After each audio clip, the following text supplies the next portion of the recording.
સ્વરૂપજી જુઓ, અલ્પેશભાઈને હું જાણું છું એટલે હું કરેલો ભરોસો, પણ જેટલા પણ લોકો જોડાયેલા છે મોટાભાગના રાજકીય છે.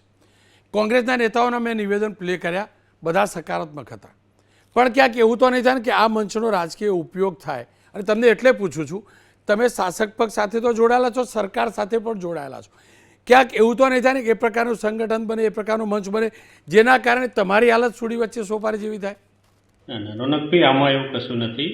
આમાં અમે એક સમાજ માટે, એક અમારો સમાજ શિક્ષિત બને, શિક્ષિતને ઉત્થાન કરે, સમાજ એક સદ્ધર બને, એના માટે તમામ સમાજોને સાથે લઈને અમે આ કાર્યક્રમની અંદર, આ મહાસંમેલનની અંદર અમે તમામ સમાજોને આમંત્રણ આપીએ છીએ કે આવો શું સાથે મળી અમારો સમાજ પણ સૌની સમાજ સાથે ચાલે અને એક દિશા પકડે શિક્ષણની, એક વ્યસનમુક્ત બની અને એક શિક્ષણ તરફ આગળ વધી અને શિક્ષણનું જે જોર પકડ્યું છે સમાજે, અને સમાજના ઘણી બધી સમાજને જરૂર છે, એના માટે અમે સમાજને બોલાવી રહ્યા છીએ.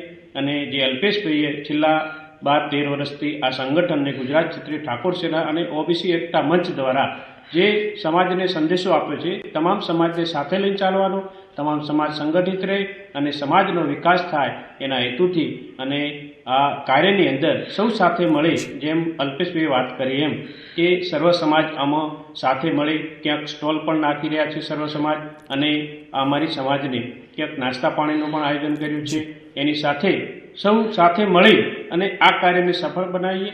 અને જે અમને રાજ્ય સરકારે જે સમાજને જે જમીન આપી છે એ સરકારનો પણ આભાર માનીએ છીએ કે સમાજ સામું જે સમાજના ઉત્થાન માટે, શૈક્ષણિક માટે જે આપ્યું છે, સરકારનો પણ ખૂબ ખૂબ આભાર માનીએ છીએ કે આ અમને આ રીતે સંકુલ બનાવવા માટે જે જગ્યા આપી છે, એટલે એના માટે પણ ખૂબ ખૂબ હૃદયથી આભાર.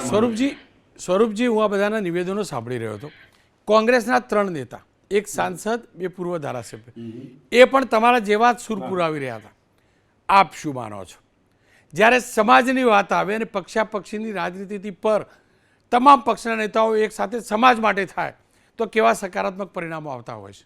હવે આમાં સામાજિક રીતિનું કાર્ય છે, શૈક્ષણિકનું કાર્ય છે, એટલે આમાં કોઈ પક્ષાપક્ષી નથી આવતી. સમાજના શૈક્ષણિકના હેતુ માટે અને સમાજના ઉત્થાન માટે સૌ સાથે રહી અને સમાજની સાચી દિશા અને મળશે તો સમાજ આગળ આવશે, એના માટે સૌ કાર્ય કરી રહ્યા છે.